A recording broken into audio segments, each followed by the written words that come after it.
آپ پھر بھی آپ کو عقل نہیں آ رہی ہے کہ یار یہ تو اس بندے کی مقبولیت بڑھتی جا رہی ہے, ہم جیل میں رکھ کے بھی یہ الیکشن جیتی ہے اس کی پارٹی, اس کو آپ نہیں مٹا سکتے, خان صاحب کو آپ نہیں مٹا سکتے. یہ آپ چیز اب وہ کیونکہ وہ بندہ جب ضد پر اڑ گیا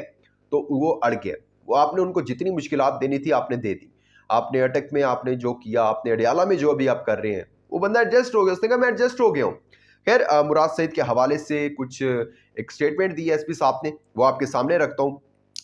جی, مراد سعید کی گرفتاری کے لیے مارے جانے والے چھاپے کے دوران ان کی گاڑی سے اسلحہ برآمد کیا گیا ہے. وہی میں نے آپ کو پہلے بتایا, دہشت گردی کی دفعات شامل کرنی ہے.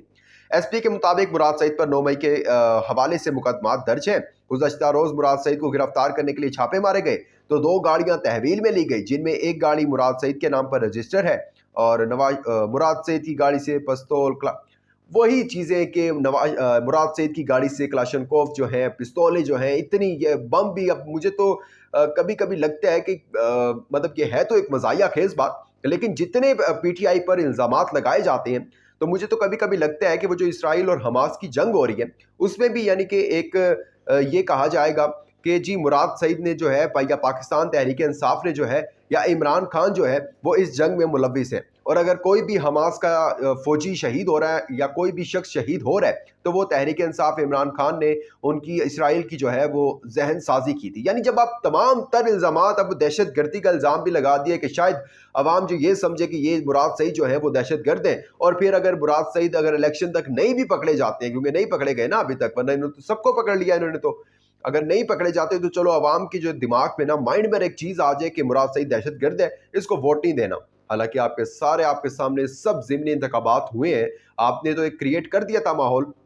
لیکن پھر بھی پاکستان تحریک انصاف جو ہے وہ صف اول پر رہی ہے. اس کے ساتھ ساتھ نواز شریف کا جو ہے وہ ریڈ کارپٹ, میں نے آپ کو ابتدا میں بتایا, بچھائے جا رہے ہیں کہ جی نواز شریف آئیں, وطن واپس آئیں. کیوں ریڈ کارپٹ کیوں بچھائے جا رہے ہیں, اس کی ریزن آپ کو پتہ ہے کہ انہوں نے پہلے تو کہا تھا کہ باجوہ جو ہے اس کا احتساب کروں گا, ثاقب نثار کا احتساب کروں گا, جنرل فیض کا احتساب کروں گا, لیکن پھر انہوں نے جب طاقتوروں نے کہا کہ چپ کر کے بیٹھو, اس کے بعد جو ہے وہ بیان بدل گیا. پھر انہوں نے کہا میں اللہ پر چھوڑتا ہوں, انہوں نے کہا آپ اللہ پر چھوڑتے ہیں, ٹھیک ہے آئیں آپ پاکستان, آپ کے لیے ریڈ کارپٹ حاضر ہے. اور اب جی آپ کے سامنے ہے نا سب چیزیں. اب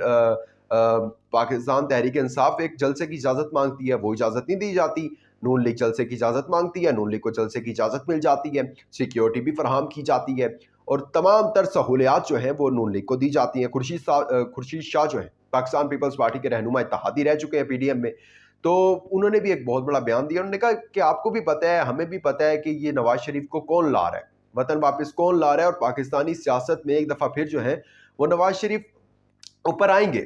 اگر طاقتور ان کو لاتے ہیں تو پھر ایک دفعہ ان کی ایک گورنمنٹ بنے گی اور سب کچھ ہوگا, اور ہو رہا صرف یہ اس لیے ہے کیونکہ انہوں نے ایک بیان دے دیا کہ میں نے سب کچھ اللہ پر چھوڑ دیا.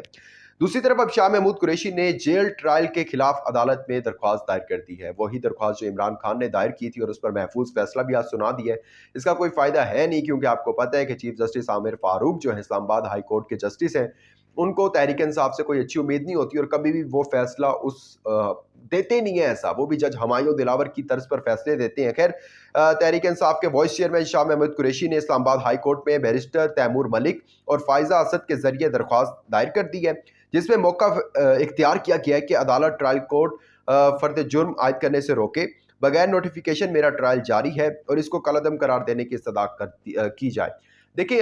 بے شک شاہ محمود قریشی نے یہ درخواست دائر کر دیا, لیکن اب ایسا اٹ سیم لائک اس کا کوئی فائدہ نہیں ہے. آپ جتنی درخواستیں دائر کرتے ہیں کہ جب فیصلہ آنا ہی آپ کے خلاف ہے, جب ایک بن گیا ہے نا کانسیپٹ کہ آپ کو سزا دلوانی ہے, تو پھر وہ جب آپ کو پتہ ہے کہ لاہور ہائی کورٹ سے بھی جب فیصلے آتے ہیں کہ چودھری پرویز الہی کو گھر چھوڑ کر آیا جائے, تو کمانڈو آپریشن کر کے ان کو درمیان راستے سے اٹھا لیا جاتا ہے, تو اس کا کوئی فائدہ نہیں ہوگا. مجھے یہ بذات خود لگتا ہے کہ اس کا کوئی فائدہ نہیں ہے, کیونکہ خان صاحب نے بھی اس سے پہلے درخواست دائر کی ہوئی تھی اسلام آباد ہائی کورٹ میں, اس کا آج محفوظ فیصلہ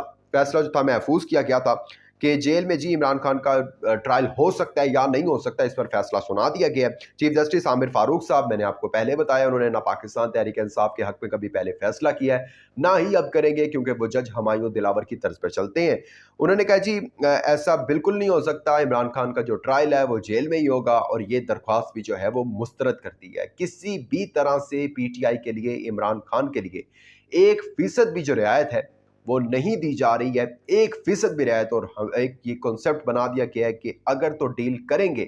تو ہی آپ کے لیے آزادی ہے, آپ کے لیے بھی ریڈ کارپیٹ ہے پھر, اور اگر ڈیل نہیں کریں گے تو آپ کے لیے پھر اڈیالہ کی جیلیں ہیں، 6 فٹ کا سیل ہے۔ یہ تھا احوال، آپ نے جانا، آپ کا بہت شکریہ۔ اپنا امپورٹنٹ فیڈ بیک دینا مت بھولیے گا۔ دیجیے گا اجازت، اللہ حافظ ناصر۔